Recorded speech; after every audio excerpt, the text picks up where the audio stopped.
పలికిన సాధువు భారతీయ సాధువు.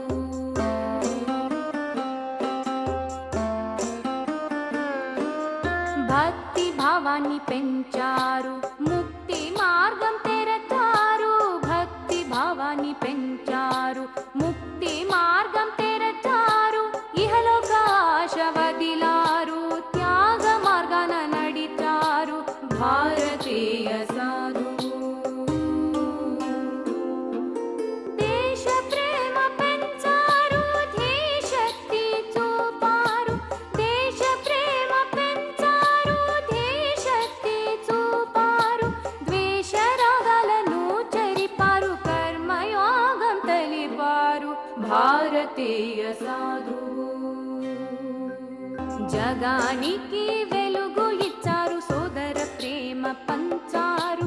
జగానికి వెలుగు ఇచ్చారు, సోదర ప్రేమ పంచారు. రాగా విరాగాలకు స్పందన, యోగాను నేర్పిన దాతలు భారతీయ సాధువు.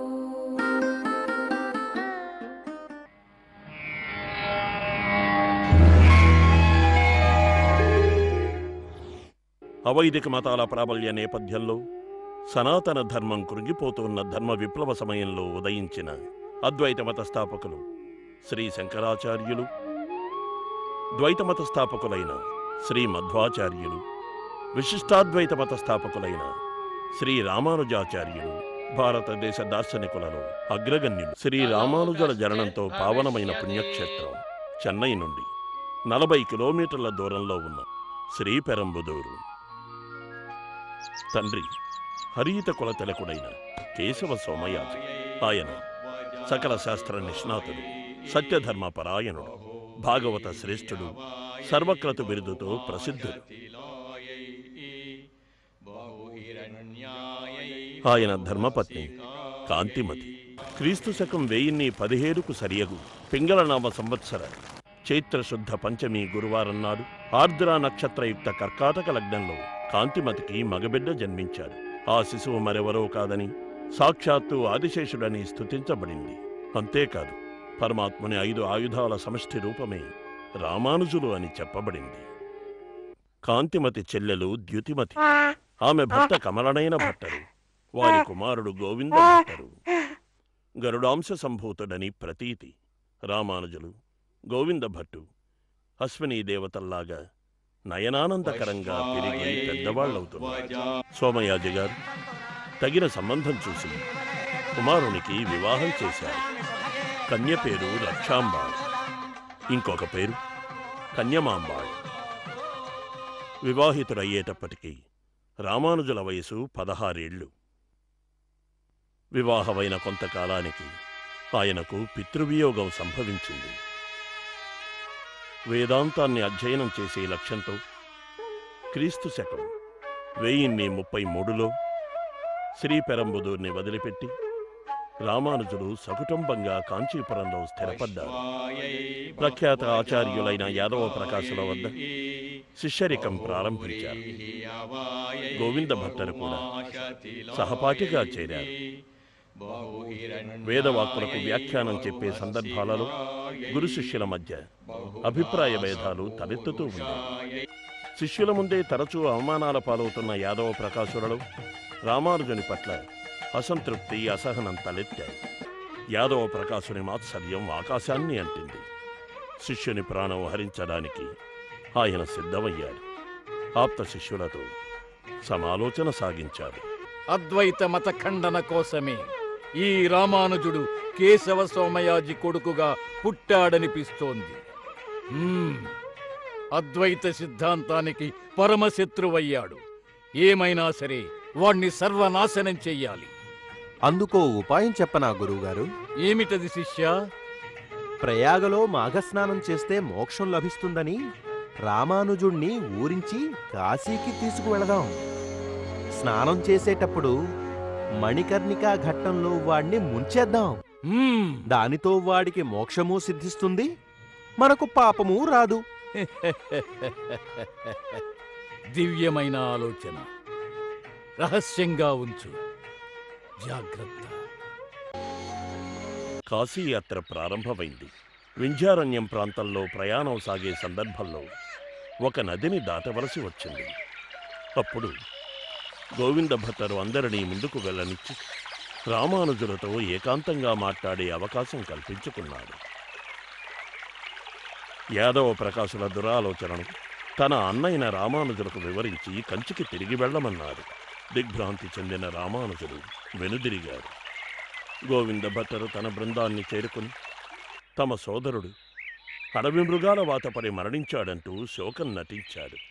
యాదవ ప్రకాశులు తేలికగా ఊపిరి పీల్చుకున్నారు. యాదవ ప్రకాశులు శిష్యులు గంగలో మాఘస్నానం చేస్తున్నప్పుడు గోవింద భట్టరుకు ఒక శివలింగం దొరికింది. గోవింద, విశ్వనాథుని అనుగ్రహానికి పాత్రుడవైన నీవు ధన్యుడవు అంటూ గురువు యాదవ ప్రకాశులు ఆశీర్వదించారు. మాఘమాసం పూర్తయ్యేదాకా గంగా తీరంలోనే ఉండి తదనంతరం కాంచీపురం బయలుదేరారు. గోవింద భట్టరు తన ఊరు శ్రీమంగళంలో శివలింగాన్ని ప్రతిష్ఠించి శ్రీకాళహస్తికి చేరి అక్కడ శివారాధనలో నిమగ్నులైపోయారు. యాదవ ప్రకాశుల కుట్ర నుండి తప్పించుకున్న రామానుజులు ఒక దట్టమైన అరణ్యం చేరుకున్నారు. అలసటతో ఒక చెట్టు కింద కూర్చుని శ్రీకేశవుని స్తుతించసాగారు.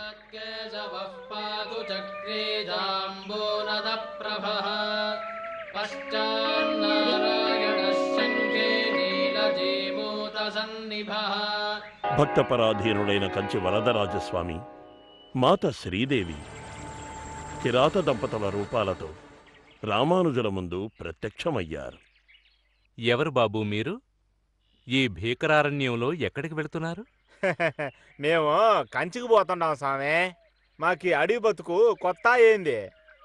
మీ కథ చెప్పండి. సింహాలతో పులులతో నిండిన అడవికి ఎందుకు వచ్చారు? ఎవరు మీరు? యాడకు పోతున్నారు? నా ఊరు కంచి.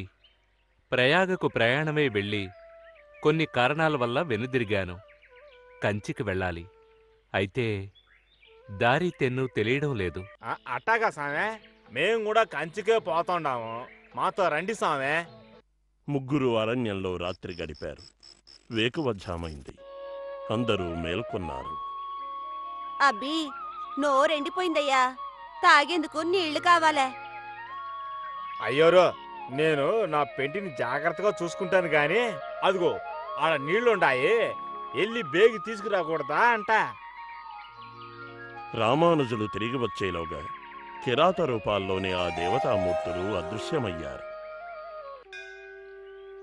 సూర్యోదయ కాంతిలో దేవాలయ ఘంటారావం వినిపించింది. రామానుజులు ఆశ్చర్యంతో చూశారు. కాంచీపుర ఆలయ గోపురాలు కనిపిస్తున్నాయి. రామానుజులు భగవంతుని లీలల్ని స్మరిస్తూ పరవశించిపోయారు.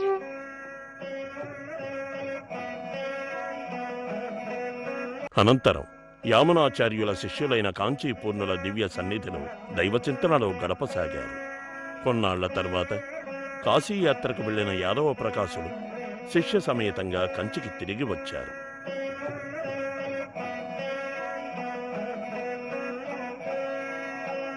అక్కడ రామానుజులను చూసి నివ్వెరపోయారు. రామానుజులు గురువుగారి పాదాలకు నమస్కరించారు. అరణ్యంలో దారి తప్పినట్టు విన్నవించి ఆయన వద్ద శిష్యరికం కొనసాగించారు. గురు శిష్యుల మధ్య ఎప్పటిలాగే అభిప్రాయ భేదాలు పొడచూపుతూనే ఉన్నాయి. రామానుజులు అక్కడి నుండి వెళ్ళిపోయి కాంచీపూర్ణులను ఆశ్రయించారు. యామునాచార్యుల వైభవాన్ని విని ఉన్న రామానుజులు ఆయన అనుగ్రహం కోసం తహతహలాడుతున్నారు. శ్రీరంగంలో ఉన్న యామునాచార్యుల అవసాన కాలం సమీపిస్తుందన్న విషయం తెలిసి రామానుజులు తల్లడిల్లిపోయారు. ఆచార్యుల దర్శనం కోసం ఆరాటపడిపోయారు. యామునాచార్యులు కూడా రామానుజులను రప్పించుకుని విశిష్టాద్వైత సిద్ధాంత ప్రచార కార్యాన్ని అప్పగించాలన్న ఆతృతతో ఉన్నారు. రామానుజులను త్వరగా తీసుకురమ్మని ప్రియ శిష్యులైన మహాపూర్ణుల్ని ఆజ్ఞాపించారు. మహాపూర్ణులు యామునాచార్యుల అభిలాషను వివరించి రామానుజులను శ్రీరంగం తీసుకువెళ్లారు.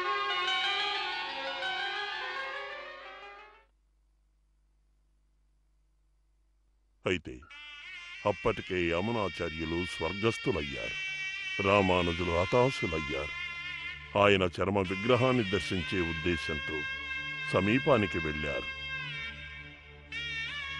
యామునాచార్యుల కుడి చేతి వేళ్లు 3 ముడుచుకుని ఉండడం గమనించి ఆశ్చర్యపోయారు. ఆర్య, ఆచార్యుల వేళ్ళు పుట్టుకతోనే అలా కారణం ఏమిటి? తెలీదు. ఆచార్యుల సంకల్పాలేవైనా నెరవేరకుండా ఉండిపోయాయా? గురువుగారు జీవించి ఉన్నప్పుడు 3 సంకల్పాల గురించి తరచూ చెప్పేవారు. ఆ సంకల్పాలేమిటంటే, మొదటిది లోక శ్రేయస్సు కోసం బ్రహ్మసూత్రాలకు విశిష్టాద్వైత పరంగా భాష్యం రాయాలి. రెండవది నమ్మాళ్వారుల పట్ల ఆదరాభిమానాలు నెలకొల్పి వారి దివ్య ప్రబంధాలకు వ్యాఖ్యానాలు వెలయించాలి. మూడవది పురాణాలను రచించిన వ్యాస పరాశర మునివర్యుల స్మృతిని విస్మరించకూడదు. రామానుజులు క్షణకాలం ఆలోచనలో మునిగిపోయారు. యామునాచార్యుల ఆశయాలను నెరవేర్చాలని సంకల్పించారు. పూర్వాచార్యులు రచించిన తత్వాలను సంగ్రహించి లోకహితం కోసం బ్రహ్మసూత్రాలకు శుభప్రదమైన శ్రీభాష్యం రచిస్తాను. రామానుజుల ప్రతిజ్ఞతో ముడుచుకున్న యామునాచార్యుల వేళ్లలో ఒకటి మామూలుగా అయింది. లోకోపకారం కోసం జీవేశ్వరాదులను వివరిస్తూ శ్రీ విష్ణు పురాణాన్ని రచించిన పరాశర మహాముని స్మృత్యర్థం తగిన వారికి వేదవ్యాస పరాశర నామధేయాలు నిర్ణయిస్తాను. ముడుచుకున్న 2వ వేలు మామూలుగా అయింది. నమ్మాళ్వారుల పట్ల ప్రజలలో ఆదరాభిమానాలు నెలకొనడానికి వారి దివ్య ప్రబంధాలకు వ్యాఖ్యానాలు సంతరించేలా చూస్తాను. రామానుజుల ప్రతిజ్ఞలతో యామునాచార్యులు కృతకృత్యులయ్యారు. ముడుచుకున్న 3వ వేలు కూడా మామూలుగా అయింది. అక్కడున్న జనులందరూ రామానుజులను మహాత్ముడని, పురుషోత్తముడని కీర్తించారు. కలవందారు వారి పార్థివ శరీరానికి నివాళులు అర్పించారు. రామానుజులు కంచికి ప్రయాణమయ్యారు. సాంప్రదాయకమైన కట్టుబాట్లకు లోబడిన రక్షాంబాళ్ ఆచార్య రామానుజుల విశాల దృక్పథాన్ని, కరుణార్ద్ర హృదయాన్ని అర్థం చేసుకోలేకపోయింది. ఆ కారణంగా భార్యాభర్తల మధ్య మనస్పర్ధలు చోటు చేసుకుంటూ ఉండేవి. మార్గాంతరం లేక భార్యను పుట్టింటికి పంపివేసి పరమాత్మ సేవలో నిమగ్నులు కావాలని నిర్ణయించుకున్నారు.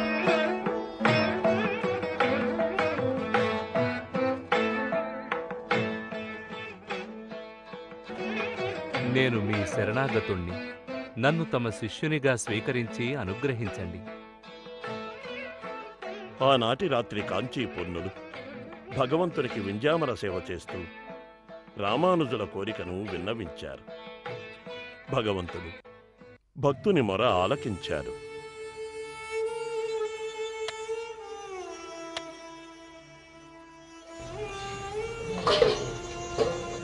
నేనే జగత్కారకుడైన పరబ్రహ్మను. జీవేశ్వర భేదం సహజమైనది. ముక్తి కోరే వాళ్లకు న్యాసమే తగిన ఉపాయం. అందుకు స్మృతి అవసరం లేదు.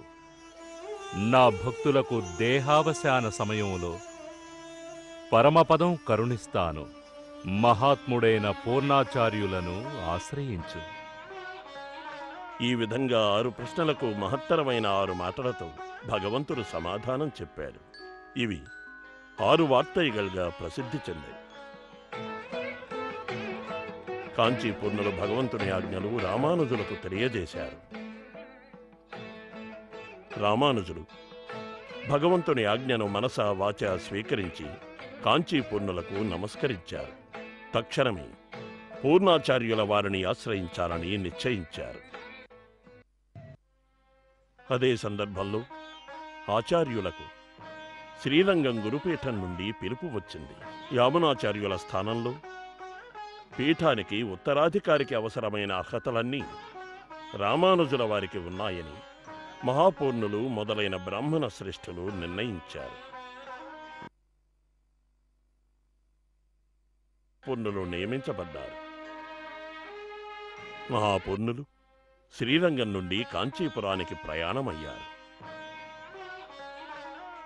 అదే సమయానికి యామునాచార్యుల అనుగ్రహానికి పాత్రుడైన మహాపూర్ణుల శిష్యులు కావాలన్న అభిలాషతో రామానుజులు శ్రీరంగానికి బయలుదేరారు.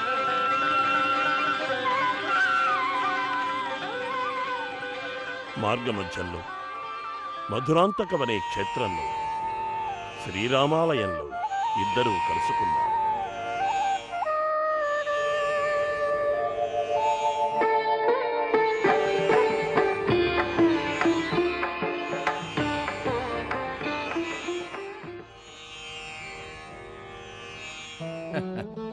అందుకు తొందరేముంది నాయన. కాంచీపురానికి వెళ్ళి ఆ శుభకార్యాన్ని వైభవంగా చేయవచ్చు కదా. మహాత్మా, విధి వైపరీత్యం వలన యామునాచార్యులు వారి దర్శనం నాకు లభించలేదని మీకు తెలుసు. రేపటిదాకా నేను ప్రాణాలతో ఉంటానన్న నమ్మకం ఎక్కడుంది? నా ఆత్మోద్ధరణకు ఈనాటి నుండి నన్ను శిష్యునిగా స్వీకరించి పంచ సంస్కారాలతో అనుగ్రహించండి.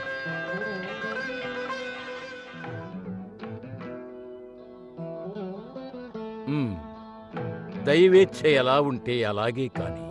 శ్రీహరిదాస సామ్రాజ్యంలో రామానుజులకు పట్టాభిషేకం జరిగింది. యమునాచార్యుల అనంతరం అందరికీ ఆచార్య సంప్రదాయకుడై ప్రవర్తకుడై ఉండడానికి తగిన వ్యక్తివి నీవే. అవైదిక సిద్ధాంతాలను సమూలంగా నాశనం చేసి శ్రీయప్పతిని సర్వశేషిగా నిరూపించే శక్తి నీకు తప్ప మరెవ్వరికీ లేదు. అనంతరం పూర్ణాచార్యులు కంచిలోనే వాసం చేస్తూ పూర్వాచార్యులు రచించిన గ్రంథాలను రామానుజులకు బోధించారు.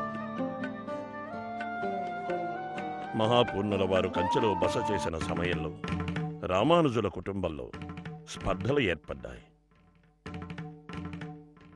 మహాపూర్ణులు రామానుజులను వదిలి వెళ్ళిపోయారు. దానితో విచారానికి గురైన రామానుజాచార్యులు భార్యను పుట్టింటికి పంపివేశారు. భగవంతుడి కైంకర్యానికి, భాగవతుల సేవకు ఆటంకం కలిగించే వాటన్నిటినీ త్యజించి కంచి వరదరాజస్వామి సన్నిధిలో రామానుజులు సన్యాసం స్వీకరించారు. ఇది క్రీస్తు శకం 1049లో జరిగింది. త్రిదండాన్ని, కాషాయాన్ని ధరించిన రామానుజులను కాంచీపూర్ణులు వైభవంగా మఠానికి తీసుకువచ్చారు. ఆనాటి నుండి రామానుజులు యతిరాజుగా ప్రసిద్ధి చెందారు. యామునాచార్యుల వద్ద ఉన్నత శిక్షణ పొందాలన్న కోరిక నెరవేరని కారణంగా రామానుజులు కంచి నుండి శ్రీరంగం చేరుకుని పండితోత్తములైన మహాపూర్ణులను ఆశ్రయించారు. ఇక్కడికి సమీపంలోని తిరక్కోస్టియూర్ అనే ఊరిలో గోష్ఠీపూర్ణులు అనే మహానుభావులున్నారు. ఆయన వద్దకు వెళ్ళి శ్రీవైష్ణవ మంత్ర రహస్యాన్ని తెలుసుకో. రామానుజులతో ఇలా అన్నారు.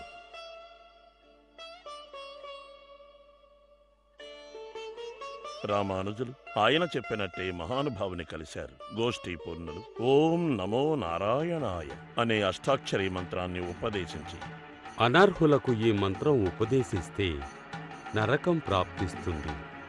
ఈ దివ్య మంత్రం యొక్క పవిత్రతను కాపాడే బాధ్యత నీదే.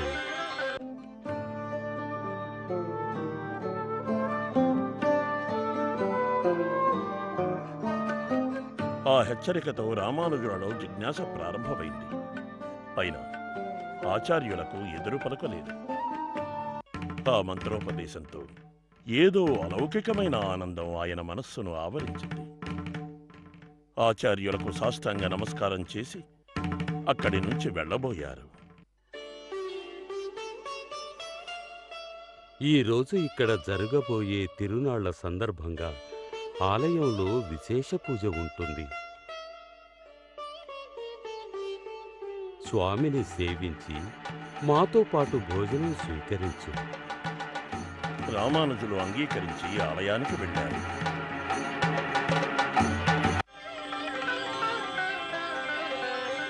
దేవాలయ సమీపంలో జనం కిక్కిరిసి ఉన్నారు. నువ్వు ముందు నేను ముందు అంటూ తోసుకుంటున్నారు.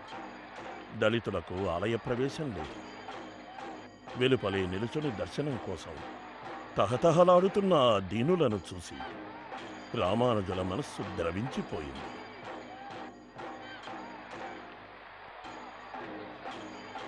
దేవాలయం వెలుపల ఉన్న అశ్వత్థ వృక్షం కింద కూర్చుని ఆలోచనలో మునిగిపోయారు. ఆయన రూపాన్ని చూస్తున్న వారికి సాక్షాత్తు భగవంతునే చూస్తున్న అనుభూతి కలిగింది. ఉపదేశపూర్వకంగా తను పొందిన మంత్రాన్ని ఆ దీనులకు ఉపదేశించాలన్న దివ్య సంకల్పం కలిగింది రామానుజుల వారికి.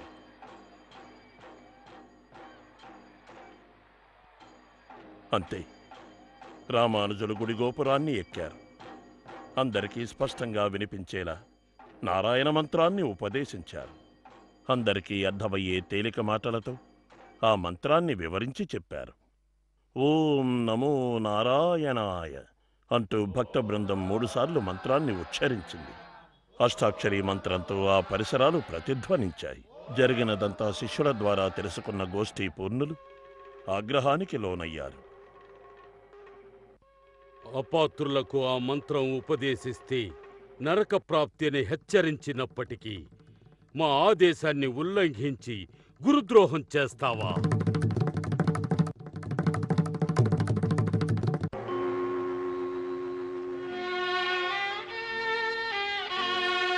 క్షమించండి గురుదేవా, మీ ఆజ్ఞను మీరినందువల్ల నాకు నరకం సంప్రాప్తించినప్పటికీ వేలాది మందికి సుఖశాంతులు లభిస్తాయని ఆలోచించి మంత్రోపదేశం చేశాను.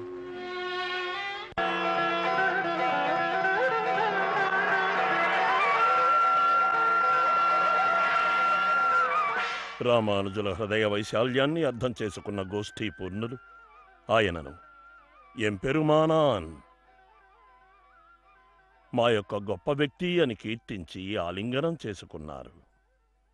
ఆనాటి నుండి ఈ సిద్ధాంతానికి ఎంపెరుమానాన్ దర్శనమని శ్రీరంగనాథుడే నామకరణం చేశాడు. రామానుజాచార్యులు అవతార పురుషులని, ఆయనను అరణ్యంలో ఆదుకున్న కిరాత దంపతులు లక్ష్మీనారాయణులేనని యాదవ ప్రకాశకులకు అవగతమైంది. రామానుజాచార్యుల పట్ల శత్రుభావం వహించడం వినాశకారణమని ఆయనకు అర్థమైంది. శ్రీరామానుజుల మతాన్ని అవలంబించడం మీకు శ్రేయస్కరం అని పదే పదే తల్లి చెప్పిన మాటలు యాదవ ప్రకాశుల చెవుల్లో ప్రతిధ్వనించాయి. తల్లిని స్మరించారు. అమ్మా, నేను అద్వైత సన్యాసిని, శిఖను యజ్ఞోపవీతాన్ని త్యజించిన వాణ్ణి. ఇప్పుడు త్రిదండి సన్యాసిగా మారాలనుకుంటే ప్రాయశ్చిత్తం కోసం భూమండలాన్ని ప్రదక్షిణం చేసి రావాలి. అది ఈ వయస్సులో నేను చేయలేని పని. ఏం చెయ్యాలో తోచడం లేదు తల్లి. ఎందుకోసం అంతగా విచారించాలా నాయనా? రామానుజులను ఒక్కసారి ప్రదక్షిణం చేసి నమస్కరించు. అది భూప్రదక్షిణతో సమానం.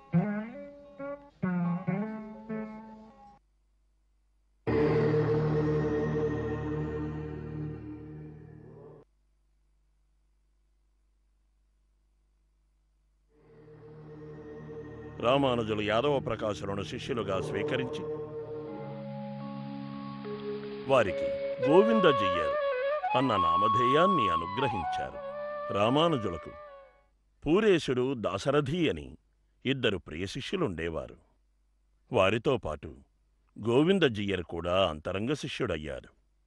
శివభక్తుడైన తన సోదరుడు గోవింద భట్టరును శ్రీవైష్ణవుడిగా వర్తింపజేయాలన్న సంకల్పం కలిగింది రామానుజులకు. ఆ మహత్కార్యాన్ని ఆయన శ్రీశైల పూర్ణులకు అప్పగించారు. శ్రీశైల పూర్ణులు శ్రీకాళహస్తి చేరి గోవింద భట్టరుకు శ్రీవైష్ణవ సిద్ధాంత రహస్యాన్ని బోధించారు. ఆయనను వెంకటాచలానికి తీసుకువెళ్ళి పంచ సంస్కారాలు చేసి 4000 దివ్య ప్రబంధాలను అధ్యయనం చేయించి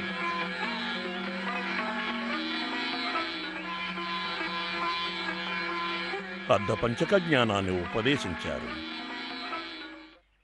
అనంతరం ఆయనను రామానుజుల దివ్య చరణాల చెంత అప్పగించారు. జ్ఞానోదయమైన కారణంగా గోవింద భట్టరు రామానుజాచార్యుల సేవలో నిమగ్నులయ్యారు. యామునాచార్యుల అభ్యర్థనను, శిష్యుల ప్రార్థనను మన్నించి రామానుజాచార్యుల వారు శ్రీరంగం చేరి శ్రీరంగ దేవస్థాన ఆధిపత్యాన్ని, మఠాధిపత్యాన్ని స్వీకరించారు. దైవ కైంకర్యాలు ఏ విధమైన లోటుపాట్లు లేకుండా జరగసాగాయి. ఆచార్యులు అమలు చేసిన వ్యవస్థల మూలంగా దేవస్థాన ఆదాయం పెరిగింది. పాత అధికారుల సంపాదన తగ్గుముఖం పట్టింది. రామానుజాచార్యులకు విషప్రయోగం చేసి కడతీర్చడానికి కూడా వారు వెనకాడలేదు. భక్తుల కోరిక మేరకు రామానుజులు ఆనాటి నుండి భిక్షాటనకు స్వస్తి చెప్పారు. మహాపూర్ణుల కుమార్తె హత్తుళాయి. ఆమెకు అత్తవారింట్లో సుఖ సంతోషాలనేవి కరువయ్యాయి. ఎంత గుడ్డు చాకరీ చేసినా కూడా ఆమెకు అత్తగారి పోరు తప్పలేదు. ఆమె ఒకసారి శ్రీమఠానికి వచ్చింది. రామానుజాచార్యుల ముందు కన్నీళ్లు పెట్టుకుంది. ఆమె కన్నీటిని చూసిన ఆచార్యులు, బహిష్కార శిక్షను అనుభవిస్తున్న తండ్రి కూతురివి కదమ్మా నువ్వు అని అడిగారు. అప్పుడు శిష్యుడు దాశరథి జరిగిన ఉదంతాన్ని ఆచార్యులకు వివరించాడు.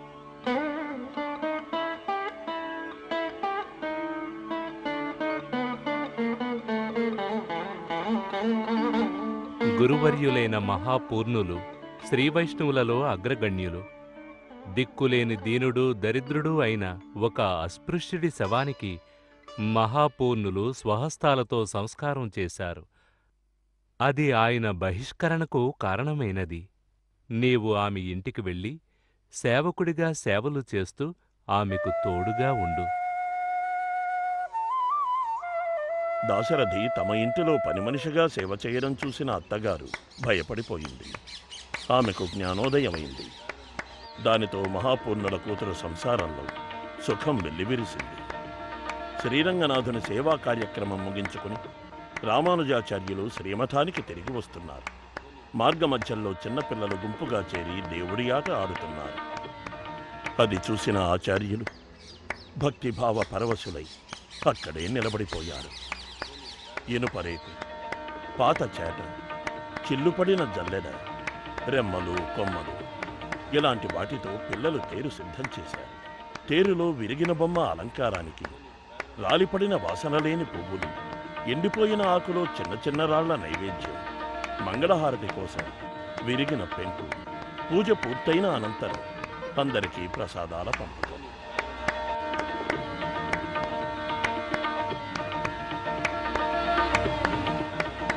సకల మర్యాదలతో జియ్యర్ గారికి ఆరులప్పాడు ఇచ్చే విధంగా రాళ్లను తెచ్చి రామానుజుల ముందు పెట్టారు.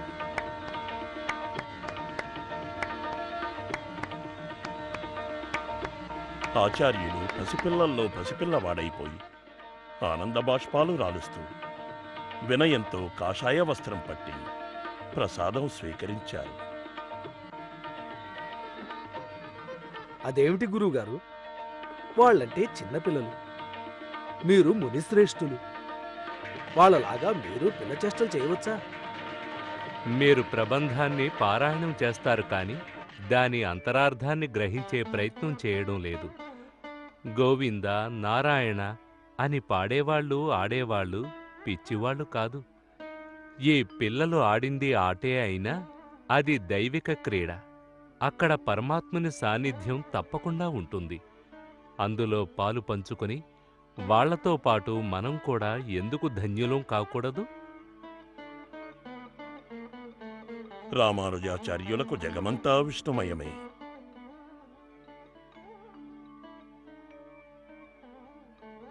తిరుపతి క్షేత్రంలో శ్రీనివాసుని దర్శనం చేసుకోవాలనుకున్నారు ఆచార్యులు. తిరుపతి చేరుకుని అక్కడ ప్రతిష్ఠితమైన ఆల్వార్లను సేవించుకుని అక్కడే బస చేశారు. ఆదిశేషుని స్వరూపమైన తిరుమలను పాదాలతో తొక్కుతూ అధిరోహించడం ఆయనకు ఇష్టం లేదు. పర్వతపాదం వద్దే ఆగి శ్రీనివాసుని స్తోత్రం చేస్తూ ఉండిపోయారు. ఆ విషయం కొండమీదున్న శ్రీశైలపూర్ణులకు తెలిసింది. ఆయన హుటాహుటిన కిందికి వచ్చి తిరుమలకు విచ్చేయమని విన్నవించుకున్నారు. రామానుజాచార్యులు మోకాళ్ల మీదే కొండ ఎక్కి శ్రీనివాసుని దివ్య దర్శనం చేసుకున్నారు.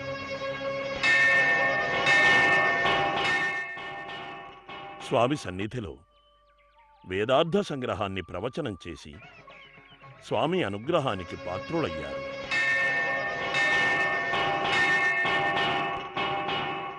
రామానుజాచార్యులు తిరుమల యాత్ర చేసిన సందర్భంలో జరిగిన ఈ సంఘటన మనోహరమైనది. కటిక పేదరికంతో అలమటిస్తున్న వరదార్యుడనే ఒక యువకుడు ఆచార్యుల పాదాల మీద వాలి శిష్యునిగా స్వీకరించమని ప్రార్థించాడు. ఆచార్యులు తథాస్తు అన్నారు.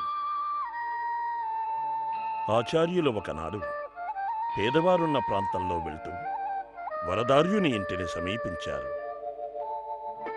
వరదార్యుని భార్య చక్కని చుక్క. ఆవిడ కిటికీ దగ్గర నుంచుని అశ్రు నయనాలతో ఆచార్యుల దర్శనం చేసుకుంటోంది. అది ఆచార్యులు గమనించారు. యువతలకు వచ్చి రామానుజుల పాదాలకు ప్రణమిల్లి ఆయన అనుగ్రహం పొందాలన్న ఆశ ఆమెది.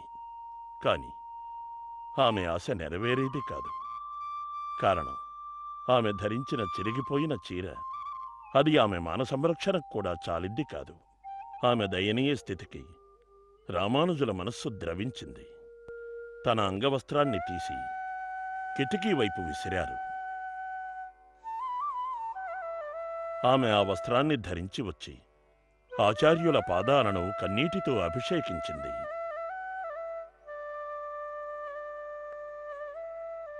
ఆమె ప్రార్థనను మన్నించి ఆచార్యులు ఇంట్లోకి వెళ్ళారు.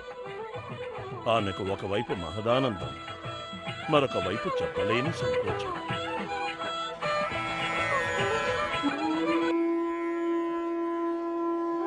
భిక్షాటనకు వెళ్ళిన ఆమె భర్త వరదార్యుడు ఇంకా రాలేదు. గురుదేవా, క్షణకాలం విశ్రమించండి. దగ్గరలోనే యజ్ఞేశుడనే శ్రీమంతుడున్నాడు. ఆయన నా సౌందర్యానికి మనసుపడి చాలా కాలం నుండి నన్ను కోరుతున్నాడు. కటిక పేదరికం మమ్మల్ని కాలుస్తున్నప్పటికీ నా శీలాన్ని ఇప్పటిదాకా కాపాడుకుంటూ వచ్చాను. మాంసంతో ఎముకలతో నిండిన ఈ శరీరం ఎప్పటికైనా బూడిద కావలసిందే. ఈ రాత్రికే అతని కామాగ్నిలో కాలి భస్మమైపోని నా నిర్ణయం అతనికి తెలియజేసి సొమ్ము తీసుకొని తమకు అతిథి సత్కారం చేసి తరిస్తాను అని ఆమె అక్కడి నుంచి వెళ్ళిపోయింది. ఆమె నిర్ణయం యజ్ఞేశుడికి జ్ఞానోదయం కలిగించింది. క్షమించు తల్లి అంటూ ఆమెతో పాటు వెళ్ళి ఆచార్యుల పాదాల మీద వాలిపోయాడు. క్షమాపణ కోరి తనను శిష్యుడిగా స్వీకరించమని ప్రార్థించాడు. ధనుర్దాసు అనే వ్యక్తి మల్లయుద్ధ ప్రవీణుడు. అతను కనకాంగి అనే సౌందర్యవతిని మోహించి పెళ్లి చేసుకున్నాడు. శ్రీరంగనాథుని దర్శించుకోవడానికి ఆ దంపతులు శ్రీరంగానికి వచ్చారు. మండు వేసవి. ఆ ఎండలో ఆ కోమలాంగి సుందర నేత్రాలు వాడిపోతాయన్న భయంతో ధనుర్దాసు దారి పొడవునా ఆమెకు గొడుగు పడుతూ ఉన్నాడు. అది చూసిన ఆచార్యుల పెదవుల మీద చిరునవ్వు విరిసింది. ఏమిటి నాయనా, ఆమెకలా గొడుగు పడుతున్నావెందుకు? ఇలాంటి సుందరమైన నేత్రాలు ఈ లోకంలో ఎవ్వరికీ లేవు. ఎండకు ఆ నేత్రాలు కందిపోకుండా గొడుగు పట్టాను. అంతకన్నా సుందరమైన నయనాలను నీకు చూపిస్తే ఏ యువతీ వ్యామోహం వదిలిపెట్టేస్తావా? ఓ తప్పకుండా. అలాంటి అందమైన కళ్ళను మీరు నాకు చూపిస్తే ఆ కళ్లకు దాసుడనైపోతాను. వెంటనే ఆచార్యులు ధనుర్దాసును ఆలయానికి తీసుకువచ్చారు.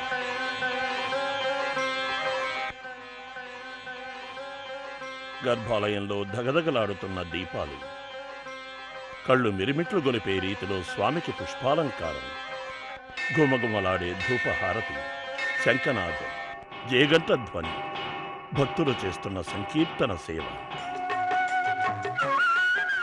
ఇలాంటి నీ దివ్యారవింద నయనాల సౌందర్యాన్ని ఏ ధనుర్దాసుడికి చూపించు స్వామి, చూపించి అనుగ్రహించు. వెంటనే శ్రీరంగనాథుడు తన దివ్యనేత్ర దర్శనాన్ని అనుగ్రహించాడు. క్షణకాలంలో ధనుర్దాసునికి పూర్వజన్మ పొందినట్టు అనిపించింది. బ్రహ్మానందంతో మైమరచిపోయి ఆచార్యుల పాదాల మీద వాలిపోయాడు. ఆ విధంగా ధనుర్దాసు ఆచార్యులకు ప్రియశిష్యుడయ్యాడు. అతనంటే రామానుజులకు అమిత వాత్సల్యం. నదీ స్నానం ముగించుకుని వచ్చేటప్పుడు ధనుర్దాసు భుజాన్ని ఆనుకుని నడిచేవారు రామానుజాచార్యులు.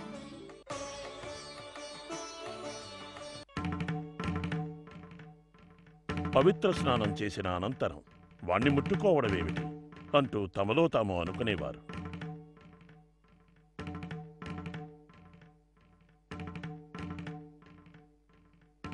ఆ విషయం ఆచార్యులకు తెలిసింది.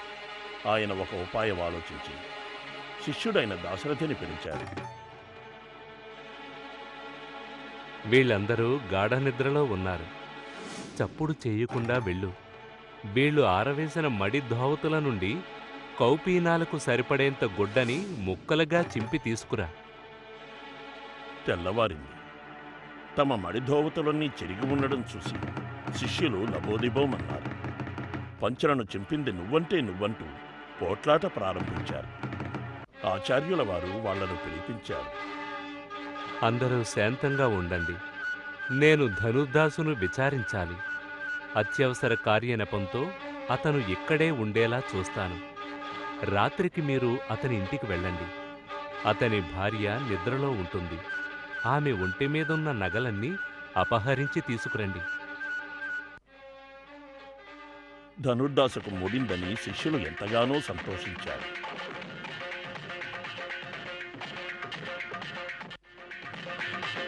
రాత్రి ధనుర్దాసు భార్య ఇంట్లో పడుకుని నిద్రిస్తోంది.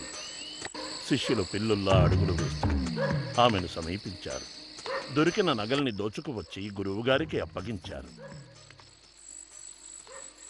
రామానుజులు ధనుర్దాసుని ఇంటికి వెళ్ళమన్నారు. శిష్యుల్ని పిలిచారు. మీరు మళ్ళీ ధనుర్దాసు ఇంటికి వెళ్ళండి. ఆ భార్యాభర్తల మధ్య జరిగే సంభాషణను విని నాకు తెలియజేయండి. శిష్యులు ధనుర్దాసు ఇంటికి చేరుకుని గోడచాటున నక్కి ఆ దంపతుల సంభాషణను వినసాగారు. కనకాంగి, ఇదేమిటి? నీ ఒంటి మీద కొన్ని నగలు కనిపించడం లేదు.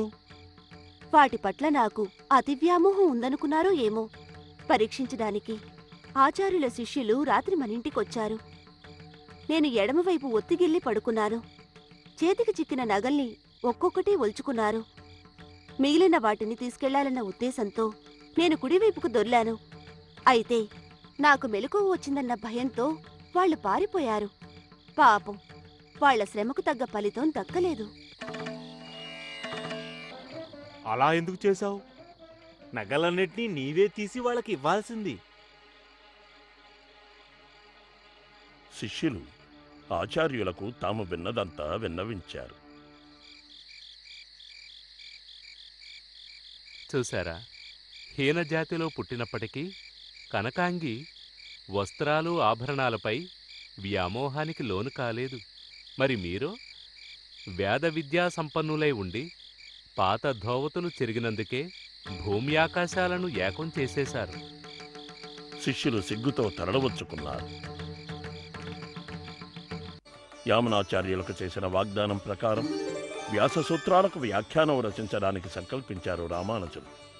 అందుకు అవసరమైన బోధాయన సూత్రం అనే గ్రంథం కాశ్మీరంలోని సరస్వతీ గ్రంథాలయంలో ఉందని తెలిసింది ఆయనకు. రామానుజులు కాలినడకన శిష్య సమేతంగా కాశ్మీరానికి బయలుదేరారు. ద్వారక, మధుర, బృందావనం, పుష్కర క్షేత్రం, అయోధ్య, ప్రయాగ, నైమిషారణ్యం, బదిరి, సాలగ్రామం మొదలైన పుణ్యక్షేత్రాలను సందర్శిస్తూ కాశ్మీరం చేరేసరికి 6-7 సంవత్సరాలు పట్టాయి. రాజమందిరం చేరుకుని తమ రాకలోని ఉద్దేశాన్ని రాజుకు తెలియజేశారు. తక్షణం బోధాయన సూత్ర గ్రంథాన్ని ఆచార్యులకు ఇవ్వవలసిందిగా రాజు గ్రంథాలయ పాలకుల్ని ఆదేశించారు. ప్రభు, అది అమూల్యమైన గ్రంథం. మన చేయి దాడితే మళ్ళీ దొరకడం అసంభవం. ఆ గ్రంథాన్ని ఒకే ఒక్క రోజులో యతిశ్రేష్ఠులు ఇక్కడే అధ్యయనం చేసి వెళ్ళటం మంచిది. ఊరికి చేరిన అనంతరం రచన సాగించవచ్చు.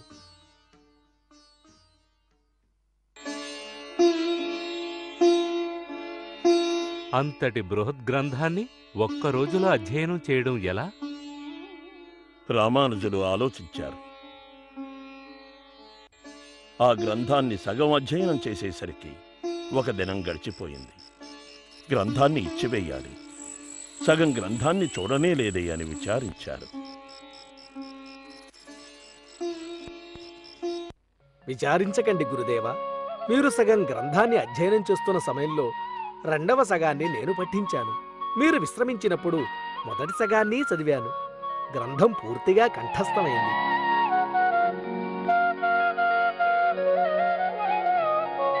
ఏకసంతాగ్రాహి అయి పరోపకారం చేసిన శిష్యుణ్ణి ఆచార్యులు ఆలింగనం చేసుకుని ఆనంద బాష్పాలు రాల్చారు.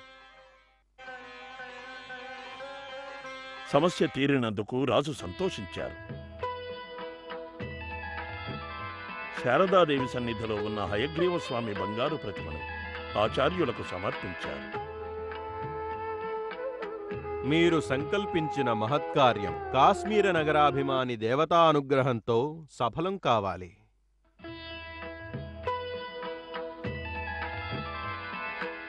అంటూ రాజు సాష్టాంగ నమస్కారం చేశాడు.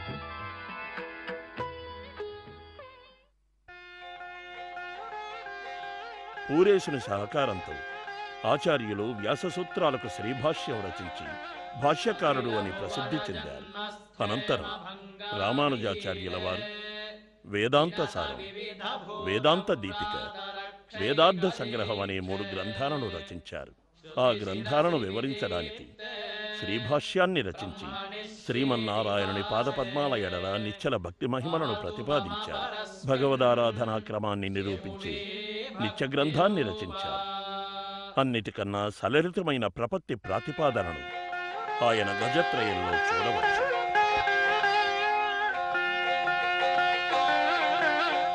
రామానుజాచార్యుల ప్రాబల్యం దినదినాభివృద్ధి పొందడాన్ని విష్ణుద్వేషి అయిన రాజకులోత్తుంగ చోళుడు సహించలేకపోయాడు.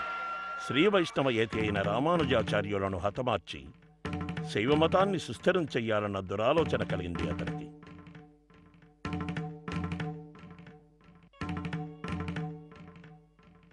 ఆచార్యులను బంధించి రాజమందిరానికి తీసుకురమ్మని సైనికులను ఆజ్ఞాపించాడు.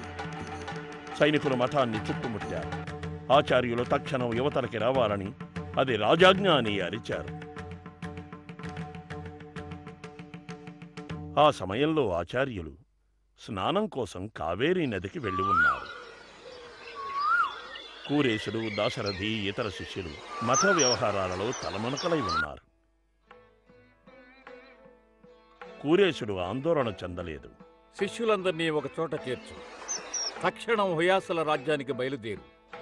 ఆచార్యులు సురక్షితంగా అక్కడికి చేరే ఏర్పాటు చేస్తారు. ధైర్యంగా ఉండు. కూరేశుడు ఆచార్యులను అపాయం నుండి తప్పించడానికి నిశ్చయించాడు. ఆచార్యులను స్మరించి క్షమాపణను అర్పించుకుంటూ ఆయన కాషాయ వస్త్రాల్ని ధరించాడు.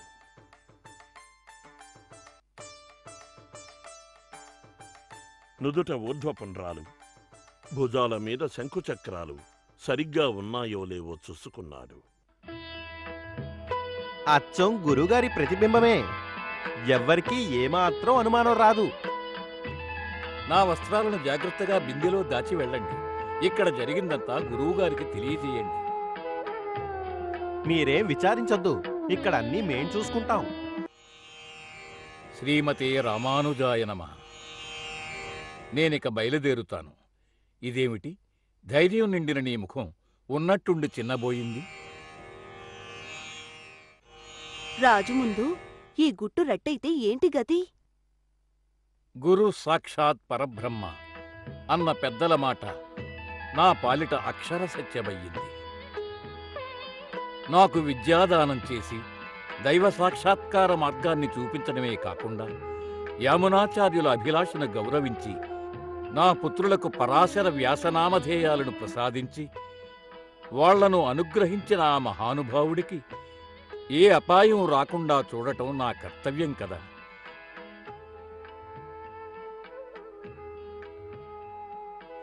ఆయన రక్షణ వైష్ణవమత రక్షణే. బాధపడవద్దు, భగవంతుడున్నాడు. యతివేషంలో ఉన్న కూరేశుడు మఠం నుండి వెలుపలకు వచ్చాడు. ఆయనతో పాటు మహాపూర్ణుడు వచ్చాడు. సైనికులు చుట్టుముట్టి ఇద్దరినీ రాజసముఖానికి తీసుకువెళ్లారు. శిష్యులు తెచ్చిన లేఖను ఆచార్యులు చదువుకున్నారు.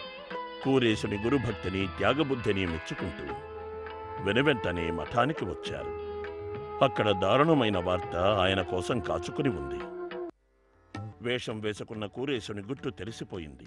క్రూరుడైన చోళరాజు వాళ్ళిద్దరినీ చిత్రహింసలకు గురిచేసి కనుడు పీకేయమని ఆజ్ఞాపించాడు.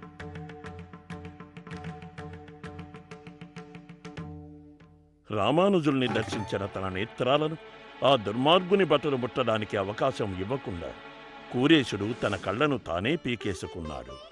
మహాపూర్ణుడు కళ్ళు పీకడం వల్ల కలిగిన బాధను భరించలేక పరమపదించాడు. ఆ వార్త విన్న ఆచార్యులు విచారంలో మునిగిపోయారు.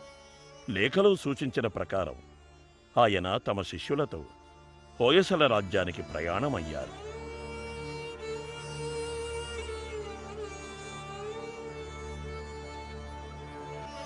చోళరాజ్యంలో అస్తమించిన సూర్యుడు హోయసల రాజ్యంలో ఉదయించాడు. శ్రీరామానుజాచార్యుల పాదస్పర్శతో కన్నడ రాజ్యం పునీతమైంది. ఆచార్యులు కావేరీ నదీ తీరం వెంట రామనాథపురం మీదుగా ప్రయాణించి జైనధర్మానికి కేంద్రమైన సాలగ్రామంలో విడిది చేశారు. ఆ సమయంలో వటుగనంబి అనే వ్యక్తి ద్వారా హోయసలరాజు బెట్టదేవుని ధర్మనిష్ట గురించి, రాణి శాంతాదేవి నాట్య కౌశలం గురించి, పిశాచగ్రస్త అయిన రాకుమారి దురవస్థ గురించి, హోయసల రాజ్య రాజకీయ స్థితుల గురించి ఆచార్యులు తెలుసుకున్నారు.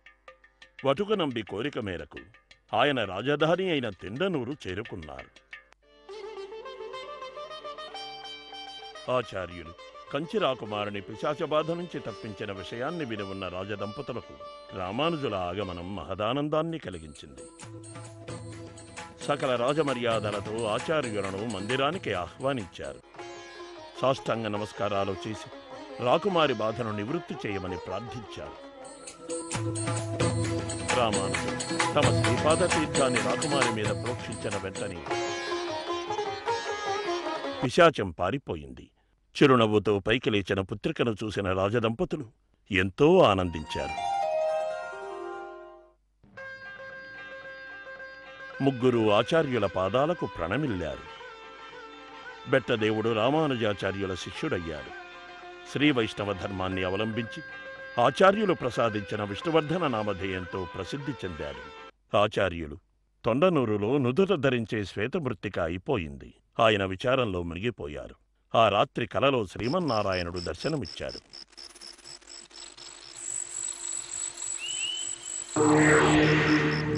యతేంద్ర, విచారించవద్దు. ఇక్కడికి సమీపంలో ఉన్న యాదవాచలంలో శ్వేతమృత్తిక సమృద్ధిగా ఉంది. తులసి మొక్కల మార్గాన్ని అనుసరించి వేగంగా రా. తీర్థం యొక్క దక్షిణ తీరంలో సంపెంగ చెట్లున్నాయి.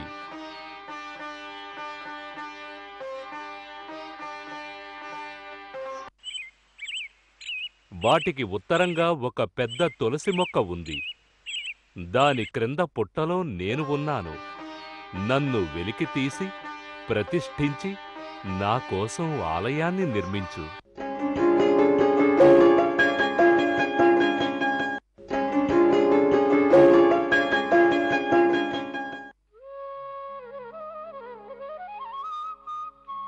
తెల్లవారగనే ఆచార్యులు శిష్యులకు స్వప్న వృత్తాంతాన్ని చెప్పి యాదవాచలానికి ప్రయాణమయ్యారు.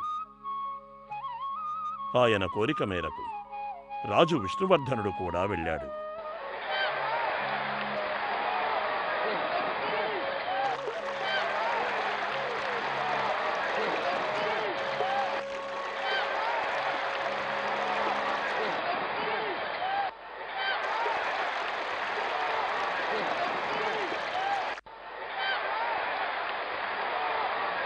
క్షీరాభిషేకం చేసి పుట్టను తొలగించారు.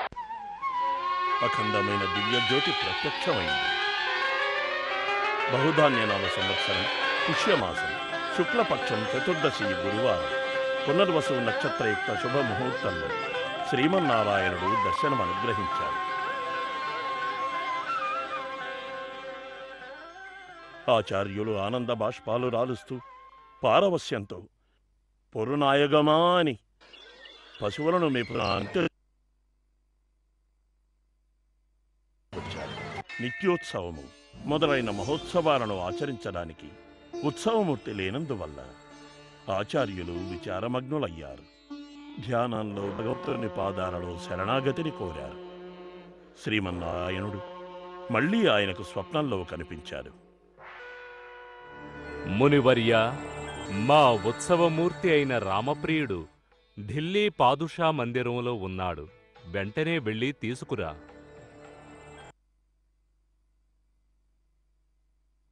ముందు బేలూరు ఆలయంలో చెన్నకేశవుని ప్రతిష్ఠ జరగవలసి ఉంది. ప్రతిష్ఠా మహోత్సవం మరో 3-4 దినాలు మాత్రమే ఉంది.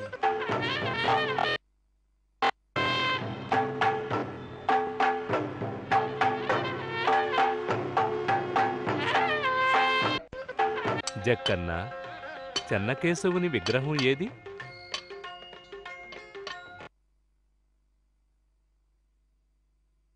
విగ్రహం పొక్కిలి భాగంలో నీరుందని, అక్కడ ఒక కప్పుందని, ఆ విగ్రహం పూజార్హం కాదని నా కుమారుడు డంకన్న వాదిస్తున్నాడు.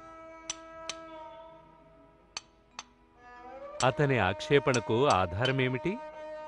విగ్రహానికి పూసిన చందనం పొక్కిలి భాగంలో తప్పించి మిగిలిన భాగమంతా బాగా ఆరిపోయింది. పొక్కిలి భాగం మాత్రం తడిగా ఉంది. అలాగా? పొక్కిలి భాగంలో రాతిని జాగ్రత్తగా ఉలితో తొలగించు. చూద్దాం. రాతి ముక్క ఎగిరిపడింది. నీరు పైకి చిమ్మింది. ఒక కప్ప యువతలకి దూకింది. చూసిన వారంతా నిర్ఘాంతపోయారు. ఆచార్యులు డంకన్నను అభినందించారు. పుత్రాధిక్యే పరాజయం. ఇంతటి మేధావి అయిన కొడుకును కన్న నీవు ధన్యుడవు అంటూ జక్కన్నను మెచ్చుకున్నారు. కొత్త విగ్రహం చెక్కడానికి వ్యవధి లేదని విచారమగ్నులైన విష్ణువర్ధనుని, మహారాణి శాంతాదేవిని ఓదార్చారు. విచారించకండి, మనం ఢిల్లీ వెళ్ళి వచ్చేదాకా వ్యవధి ఉంది అన్నారు. తమ రాక గురించి శిష్యుల ద్వారా పాదుషాకు తెలియజేశారు. పాదుషా యతేంద్రులను మందిరానికి ఆహ్వానించి సత్కరించారు. ఆచార్య, తమ రాకకు కారణం ఏమిటో సెలవిస్తారా? మాకు అవసరమైన ఉత్సవమూర్తి రామప్రియుడు మీ మందిరంలో ఉన్నాడని తెలిసింది. ఆయనను తీసుకువెళ్లాలని వచ్చాము.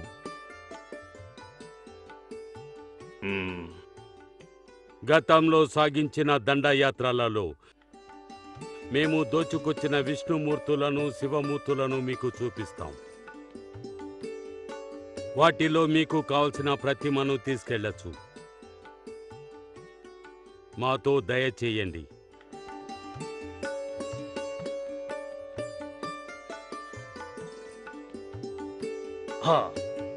ఇదో ఆచార్య, ప్రతిమలు ఈ గదిలో ఉన్నాయి. సావకాశంగా తిలకించండి.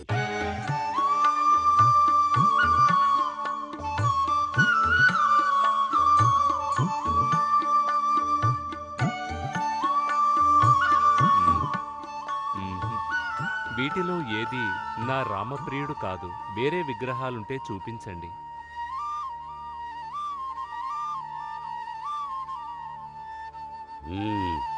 వీటిని తప్పించి మా దగ్గర వేరే లేవు.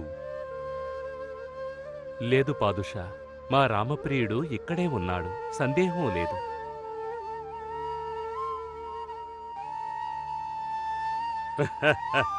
అలాగా? అయితే మీ దేవుణ్ణి మీరే పిలవండి. మీ భక్తిలో నిజం ఉంటే ఆయనే వస్తాడు. ఆచార్యులు భక్తి పారవస్యంతో తమ ఇష్టదైవాన్ని పిలిచారు.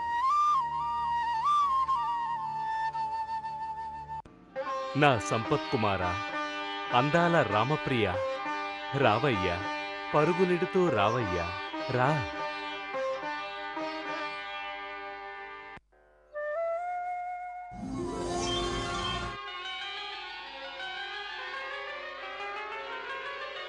గల్లు గల్లువన మువ్వల సబడితో అందాల చిన్నారి ప్రతిమ పరుగున వచ్చి ఆచార్యుల ఒడిలో చేరింది.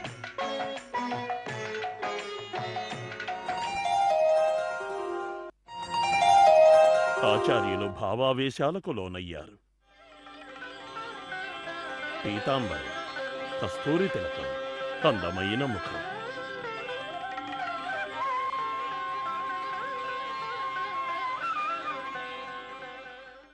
ఆయన దైవాంశ సంభూతులని పాదుషాకు అర్థమైంది. ఆయనకు సాష్టాంగ నమస్కారం చేసిన పాదుషాను ఆశీర్వదించి,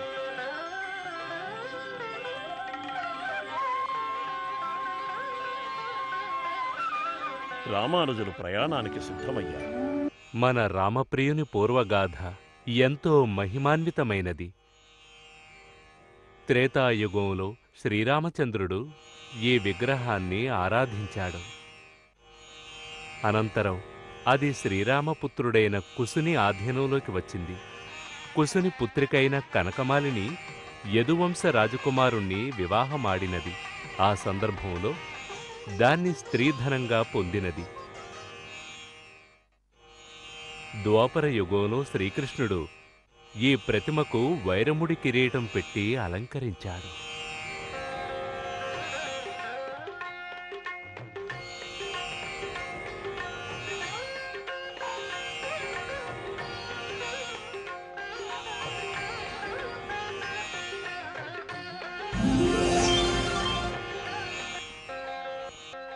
మహమ్మదీయులు దీనిని ఢిల్లీకి తీసుకుని వెళ్లారు.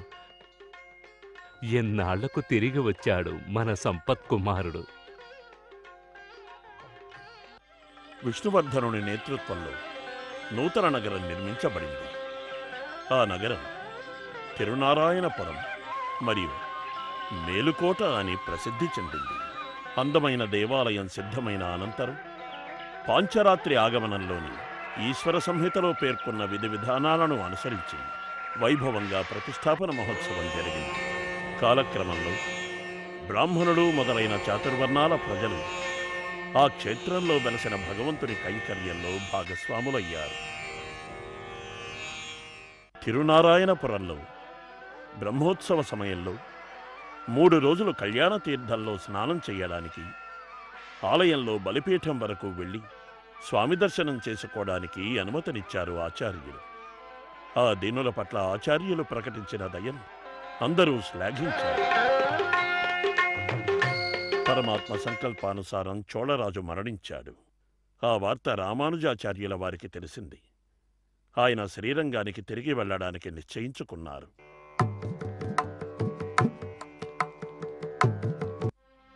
గురుదేవుల ఆజ్ఞ ప్రకారం కూరేశుడు వరదరాజస్తవం రచించి ప్రార్థించాడు. దాని ఫలితంగా ఆయనకు నేత్రదృష్టి ప్రాప్తించింది.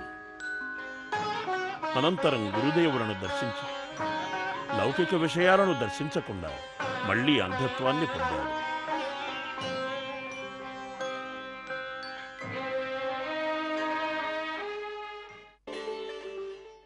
విభూధరును పరిత్యజించి సాయుధ్య పదవిని పొందాలన్న వాంఛ ఆచార్యులలో మొలకెత్తింది. ఆరాధ్య దైవమైన శ్రీరంగనాథస్వామికి తన కోరికను విన్నవించుకున్నారు.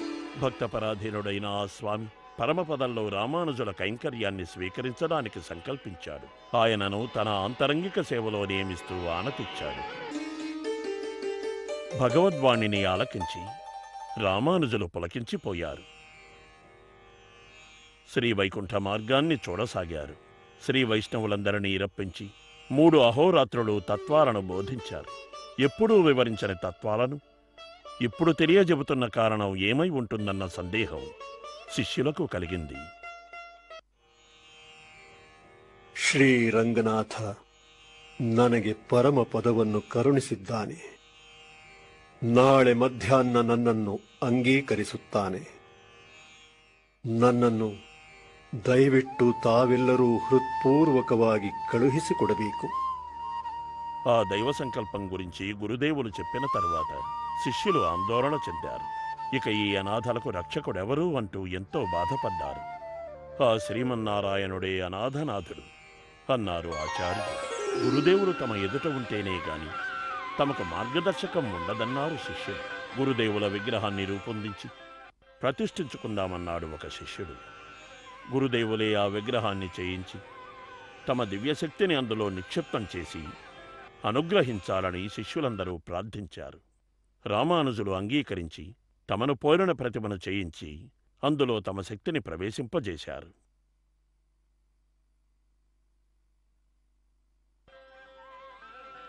ఆ విగ్రహ స్ఫూర్తితో ఆ తరువాత అన్ని విష్ణు క్షేత్రాలలోనూ రామానుజాచార్యుల విగ్రహాలు స్థాపించబడ్డాయి.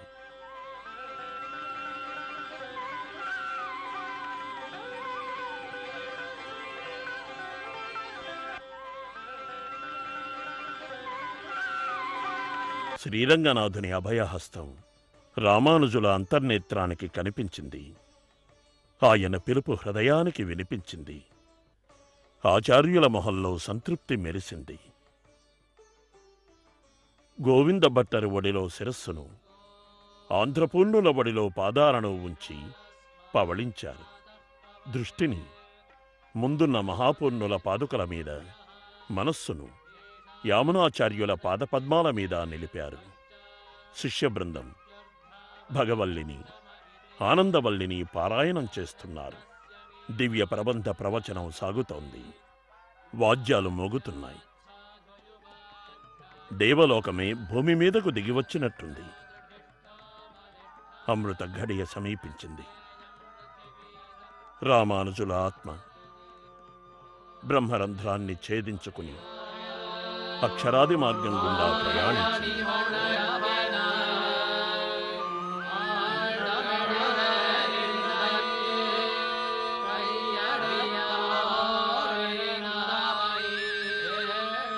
రామానుజులు పరమపదం చేరుకున్నారు. ఆదిశేషుల రూపాన్ని ధరించారు. సమస్త వేదాంతము విష్ణుమయం అన్న తత్వాన్ని ఘంటాపదంగా చాటిన శ్రీరామానుజాచార్యుల పావన జీవన జ్యోతి 120 సంవత్సరాల సుదీర్ఘకాలం భూలోకాన్ని ప్రకాశింపజేసింది.